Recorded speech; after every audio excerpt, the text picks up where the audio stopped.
জানিয়ে দিব আমাদের হাতে থাকা সর্বশেষ গুরুত্বপূর্ণ আপডেট বাংলা সংবাদ। আওয়ামী লীগকে পুনর্বাসনের অপচেষ্টা হবে বেইমানি বলছে চরমোনাই পীর।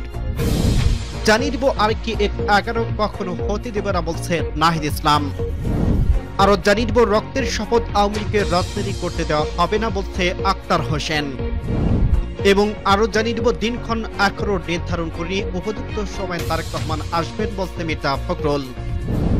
সর্বশেষ জানিয়ে দিব আওয়ামী লীগ নিজেদের রাজনীতিতে ফেরার পদক্ষেপ নেয়নি, আমরা ঝগড়া করছি বলছে মান্নান। শুনছিলেন সংবাদ শিরোনাম, এরপর বিস্তারিত। তার আগে অনুরোধ থাকবে ভিডিওটি যদি ভালো লেগে থাকে ভিডিওটির একটি লাইক এবং কমেন্ট করে জানিয়ে দিন ভিডিও সম্পর্কে আপনার মূল্যবান মতামত, এবং আরো কমেন্ট করে জানিয়ে দিন ভিডিওটি আপনি কোথা থেকে দেখছেন এবং শুনছেন। আওয়ামী লীগকে পুনর্বাসনের অপচেষ্টা হবে বেইমানি বলছে চরমোনাই পীর। আওয়ামী লীগকে বিচারের আওতায় আনার দাবি জানিয়ে চরমোনাই পীর ও ইসলামী আন্দোলনের আমির মুফতি সৈয়দ মোহাম্মদ রেজাউল করিম দাবি জানিয়েছে। তিনি বলছেন রক্তের দাগ এখনো শুকায়নি, এখনো ফ্যাসিবাদী দলকে পুনর্বাসন করার অপচেষ্টা জুলাই অভ্যুত্থানে শহীদদের রক্তের সঙ্গে বেইমানি করা হবে। শনিবার ইসলামী আন্দোলন কার্যালয়ে কেন্দ্রীয় আলিমের নিয়মিত বৈঠকে সৌদি আরব থেকে অনলাইনে যুক্ত হয়ে এসব কথা বলেন চরমোনাই পীর। চরমোনাই পীর বলেন বিচারের আগে আওয়ামী লীগের নেতৃত্ব এবং আওয়ামী লীগের পুনর্বাসনের আলাপ অনৈতিক। এই ধরনের আলাপ আলোচনা দেশ ও জনগণের স্বার্থ বিরোধী। গত 15 বছরে আওয়ামী লীগ যে অপরাধ করছে তার দায় কেবল ব্যক্তি ও ব্যক্তিদের ওপর চাপিয়ে দিয়ে দল হিসেবে আওয়ামী লীগকে দায়মুক্তি দেওয়া হবে এবং এর মাধ্যমে গণ অভ্যুত্থানের সঙ্গে বিশ্বাসঘাতকতা করা হবে। আর কোন ফ্যাসিবাদ যাতে সম্মত ও জন্মাতে না পারে সে দল হিসেবে আওয়ামী লীগকে বিচারের আওতায় আনতে হবে। ইসলামী আন্দোলন বাংলাদেশ আওয়ামী লীগের রাজনৈতিক দল হিসেবে গণ্য না করে জানিয়ে চরমোনাই পীর বলেন রাজনৈতিক দলের ক্ষেত্রে করণীয় নীতি আদর্শ আওয়ামী লীগের ক্ষেত্রে প্রযোজ্য হবে না। দলের নিয়মিত বৈঠকে আরো উপস্থিত ছিলেন ইসলামী আন্দোলনের মহাসচিব মাওলানা ইউনুস আহমেদ, যুগ্ম মহাসচিব গাজী আতাউর রহমান, শেখ ফজলে বারী মাসুদ, ইমতিয়াজ আলম, সহকারী মহাসচিব আহমদ আব্দুল কাইয়ুম, কেন্দ্রীয় প্রচার সম্পাদক শেখ ফজলুর রহমান করিম মারুফ, লোকমান হোসেন জাফরি, এভিএম জাকারিয়া, শওকত আলী, কেফায়েত উল্লাহ কাশফিম। আরেকটি 11 হতে দেওয়া হবে না বলছে নাহিদ ইসলাম।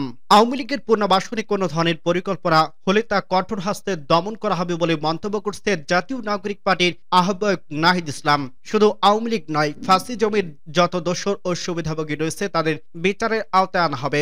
নাহিদ ইসলাম বলেন বাংলাদেশ কখনো আরেকটি 11 হতে দেওয়া হবে না। শনিবার সন্ধ্যায় রাজধানী বকশীবাজারে কারা কনভারসেশন সেন্টারে জুলাই বিপ্লবের শহীদদের স্মরণে ইফতার ও দোয়া মাহফিলে নাহিদ ইসলাম এসব কথা বলেন। জুলাই গণ অভ্যুত্থানে কেবল আওয়ামী লীগকে বিদায় করা হয়নি উল্লেখ করে নাহিদ ইসলাম বলেন 3 আগস্ট শহীদ মিনারে আমরা বলেছিলাম আওয়ামী লীগ এবং এই ফ্যাসিবাদী পুনর্বাসনের যাত্রা শুরু হয়েছিল সেই 11 বন্দোবস্ত থেকে। সেই 11 বন্দোবস্ত ফলশ্রুতিতে কিন্তু আওয়ামী লীগ ও শেখ হাসিনা ক্ষমতা পেয়েছিল। আরেকটি 11 আমরা কখনো বাংলাদেশে হতে দেব না। জুলাই গণ অভ্যুত্থানে পরবর্তী সময়ে আমরা বলেছিলাম ছাত্র জনতার সমর্থিত সরকারকে অন্তর্বর্তী সরকার হিসেবে ঘোষণা করতে হবে। কোন ধরনের বিরাজনীতিকরণ এবং সমীকরণের চেষ্টা মেনে নেওয়া হবে না উল্লেখ করে নাহিদ ইসলাম বলেন বাংলাদেশে আমরা বিভিন্ন সময় দেখছি রাজনৈতিক শূন্যতা থেকে সামরিক হস্তক্ষেপ হয়েছে। এর ফলাফল কখনোই গণতন্ত্রের জন্য ভালো হয়নি। আমরা মনে করি একটি গণ অভ্যুত্থান হয়েছে, সেখানে জনগণ জেগে উঠছে। জনগণ নিজের সিদ্ধান্ত নিজের মালিকানা নিজের বসতে দিতে হবে। জনগণের সেই মালিকানা সেই অধিকার তাদের ফিরিয়ে দিতে হবে। নাহিদ ইসলাম বলেন আওয়ামী লীগের পুনর্বাসন নিয়ে নানা ষড়যন্ত্রে এবং পরিকল্পনার কথা আমরা বিভিন্ন জায়গা থেকে শুনছি। আমরা খুবই স্পষ্ট করে বলছি যে আজকের এই অনুষ্ঠান থেকে আমরা বলে দিতে চাই আওয়ামী লীগের পুনর্বাসনে কোনো ধরনের পরিকল্পনা করলে তা কঠোর হস্তে দমন করা হবে। শুধু আওয়ামী লীগ নয়, ফ্যাসিজমের যত দোষী রয়েছে সুবিধাভোগী রয়েছে তাদের বিচারের আওতায় আমরা এটি নিয়ে আসার আহ্বান জানাচ্ছি। গত 15 থেকে 16 বছর সেনাবাহিনী, পুলিশ, আমলাতন্ত্র সহ সব রাষ্ট্রীয় প্রতিষ্ঠানের দলীয়করণ এবং আওয়ামী লীগকরণ হয়েছে বলে মন্তব্য করেন এনপিসির আহ্বায়ক নাহিদ ইসলাম। তিনি মনে করেন এই প্রতিষ্ঠানগুলোকে জনগণের বিরুদ্ধে বিরোধী রাজনৈতিক দলগুলোর বিরুদ্ধে বারবার ব্যবহার করা হয়েছে। এমনকি মানবতা বিরোধী অপরাধ, গুম ও খুনের সঙ্গে এর প্রতিষ্ঠানের লোকগুলো জড়িত। নাহিদ ইসলাম বলেন আমরা দেখছি গত জুলাই অভ্যুত্থানে পুলিশকে কিভাবে ব্যবহার করা হয়েছে। আমরা তারপর বলছি আমরা এই প্রতিষ্ঠানগুলোর বিরুদ্ধে নই। প্রতিষ্ঠানগুলোকে আমরা পুনর্গঠন করতে হবে, দাঁড় করাতে হবে, কিন্তু যারা এর সঙ্গে জড়িত সেই জড়িতদের অবশ্যই শাস্তির আওতায় আনতে হবে। রক্তের শপথ, আওয়ামী লীগকে রাজনীতি করতে দেওয়া হবে না বলছে আক্তার হোসেন। আওয়ামী লীগকে পুনর্বাসন হতে দেওয়া হবে না বলে উল্লেখ করছেন জাতীয় নাগরিক পার্টির সদস্য সচিব আক্তার হোসেন। তিনি বলছেন যে ভাই রাজপথে জীবন দিয়েছে, তাদের রক্তের শপথ, আমাদের শরীরে এক বিন্দু রক্ত থাকে, আওয়ামী লীগকে রাজনীতি করতে দেওয়া হবে না। শনিবার বিকেলে রাজধানীর শাহবাগে জাতীয় জাদুঘরের সামনে ঢাকা মহানগর এনসিপির উদ্যোগে আয়োজিত এক বিক্ষোভ সমাবেশে তিনি এই কথাগুলো বলেন। গণহত্যার দায়ে আওয়ামী লীগের বিচার, নিবন্ধন বাতিল, রাজনৈতিক ও সাংগঠনিক কার্যক্রম নিষিদ্ধের দাবিতে এই বিক্ষোভ সমাবেশের আয়োজন করা হয়। এনসিপি সদস্য সচিব আক্তার হোসেন বলেন, কোন শান্তিপূর্ণ ঘটনার মধ্য দিয়ে আওয়ামী লীগের বিদায় করা হয়নি। হাজারো মানুষের রাজপথে ভেতানো রক্তের মধ্য দিয়ে এই খুনি ফ্যাসিস্ট আওয়ামী লীগের বিদায় হয়েছে। আমাদের পুনর্জন্ম হতে পারে, কিন্তু আওয়ামী লীগের আমরা পুনর্বাসিত হতে দেব না। আমরা যতবার বাংলাদেশে আওয়ামী লীগের ক্ষমতায় এসেছে ততবার মানুষের জীবন ঝুঁকির মধ্যে পড়ছে।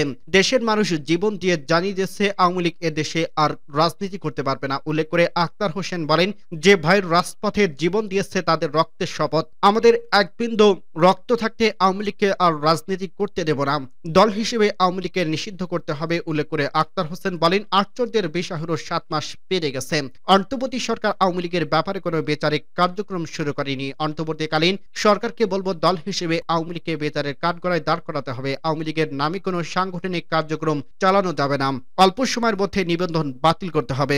বিক্ষোভ সমাবেশে ঢাকা মহানগর শাখার নেতাকর্মীর সঙ্গে দলটির কেন্দ্রীয় নেতারা অংশ নিয়েছে। সমাবেশ শেষে মিছিল নিয়ে তারা কেন্দ্রীয় শহীদ মিনার পর্যন্ত গিয়ে কর্মসূচি সমাপ্ত করেন। দিনক্ষণ এখনো নির্ধারণ করেনি, উপযুক্ত সময় তারেক রহমান আসবেন বলছে মির্জা ফখরুল। বিএনপির ভারপ্রাপ্ত চেয়ারম্যান তারেক রহমান কবে দেশে ফিরছেন সেই দিনক্ষণ এখনো নির্ধারণ করা হয়নি বলে জানিয়েছে দলটির মহাসচিব মির্জা ফখরুল ইসলাম আলমগীর। এর প্রসঙ্গে তিনি বলছে, সুনির্দিষ্ট দিনক্ষণ নির্ধারণ করা হয়নি, আমাদের যখন মনে হবে উপযুক্ত সময় সেই সময় তিনি আসবেন। শনিবার বেলা 11টার দিকে রাজধানীর গুলশানে বিএনপির চেয়ারপারসনের রাজনৈতিক কার্যালয়ে আয়োজিত সংবাদ সম্মেলনে এই সাংবাদিকদের প্রশ্নের জবাবে কথা বলেন মির্জা ফখরুল। সংবাদ সম্মেলনে লিখিত বক্তব্যে বিএনপির মহাসচিব বলেন, সুপারিশ মালাই সংবিধানের কমিশন সহ নতুন নতুন বিভিন্ন কমিশনের প্রস্তাব করা হয়েছে। এসব কমিশনে এখতিয়ার কর্মকাণ্ডের যে বর্ণনা দেওয়া হয়েছে তাতে মনে করা যথেষ্ট কারণ রয়েছে যে আইন বিভাগ ও নির্বাহী বিভাগকে যতটা সম্ভব আন্ডার মনিটরিং করা এবং ক্ষমতাসীন করার উদ্দেশ্যে, যার ফলে একটি দুর্বল ও প্রায় অকার্যকর সরকার ব্যবস্থা প্রতিষ্ঠিত হইবে। সংবাদ সম্মেলনে সাংবাদিকদের এক প্রশ্নের জবাবে এ প্রসঙ্গে বিএনপির স্থায়ী কমিটির সদস্য সালাউদ্দিন আহমেদ বলেন, ন্যাশনাল কাউন্সিলেশন কাউন্সিল নামে একটা ফ্রেমের প্রস্তাব করা হয়েছে। সেন্টার গঠন প্রক্রিয়া এবং কার্যপরিধি যেগুলো বর্ণনা করা হয়েছে তাতে সব স্তরে দেখা যায় অনির্বাচিত বিভিন্ন ব্যক্তিরা এসব কর্মকাণ্ড পরিচালনা করবে এবং সাংবিধানিকভাবে তাদের ক্ষমতা উন্নয়নের প্রস্তাব করা হবে। তাতে দেখা যাবে নির্বাচিত প্রতিনিধির আর কোনো গুরুত্ব নেই। প্রায় সব গুরুত্বপূর্ণ কার্যাবলী রাষ্ট্রের অনির্বাচিত প্রতিনিধিদের সমন্বয়ে সম্পূর্ণ হবে যদি এগুলো গৃহীত হয়। সংস্কার বিষয়ে বিএনপির মতামত আগামীকাল ঐক্যমত কমিশনের কাছে জমা দেওয়া হবে বলে সংবাদ সম্মেলনে জানান বিএনপির মহাসচিব মির্জা ফখরুল ইসলাম আলমগীর। আওয়ামী লীগ নিজের রাজনীতিতে ফেরার পদক্ষেপ নেয়নি, আমরা খামাখা ঝগড়া করছি বলছে মাহমুদুর রহমান মান্না। আওয়ামী লীগ ভোট নিয়ে চলমান সাম্প্রতিক আলোচনার প্রসঙ্গে নাগরিক ঐক্যের সভাপতি মাহমুদুর রহমান মান্না বলছে, রাজনীতিতে আবার ফেরার জন্য আওয়ামী লীগ নিজে কোনো পদক্ষেপ নেয়নি। আমরা কেউ কেউ যারা খুব গুরুত্বপূর্ণ লোকজন ঝগড়া করে ফোকাস করে তাদের সবার সামনে নিয়ে আসছে। সংস্কার কমিশনের প্রস্তাবনা নিয়ে আজ শনিবার রাজধানীর জাতীয় প্রেস ক্লাবের নাগরিক ঐক্য আয়োজিত এক সংবাদ সম্মেলনে মাহমুদুর রহমান মান্না এসব কথা বলেন। মান্না বলেন, গণতান্ত্রিক পথ থাকতে হবে এবং একই সঙ্গে তাদের বিচার করতে হবে। আওয়ামী লীগকে নিষিদ্ধ করার বিষয়ে এক প্রশ্নের জবাবে মান্না বলেন, আওয়ামী লীগকে নিষিদ্ধ করার প্রস্তাব করছে না, এটা রাজনৈতিক প্রস্তাব। তবে সরকার ও সরকার প্রধান জনগণকে আহ্বান জানাবেন, সিদ্ধান্ত জনগণই নেবে। তিনি আরো বলেন, আওয়ামী লীগ 7.5 মাসে 7.5 সেন্টিমিটার অগ্রগতি করতে পারেনি, নতুন কোনো রাজনৈতিক বয়ান দিতে পারেনি, মানুষের কাছে গ্রহণযোগ্য হতে পারেনি, মানুষ সিম্প্যাথি পাবে এমন কোনো বক্তব্য দিতে পারেনি। এইরকম পরিস্থিতি রাজনীতি করে জনগণের সামনে এসে দাঁড়াতে পারবে সে সম্ভাবনা দেখি না। নাগরিক ঐক্যের এই নেতা আরো বলেন, আওয়ামী লীগকে ব্যান করা যাবে কিনা সে ব্যাপারে সমঝোতার প্রস্তাব নাকি দেওয়া হয়েছে এবং ছাত্ররা বলছে এরকম সমঝোতা কারো কারোর সঙ্গে হয়েছে নাকি, এজন্য কোনো দল কথা বলেনি এবং এখনো বলছে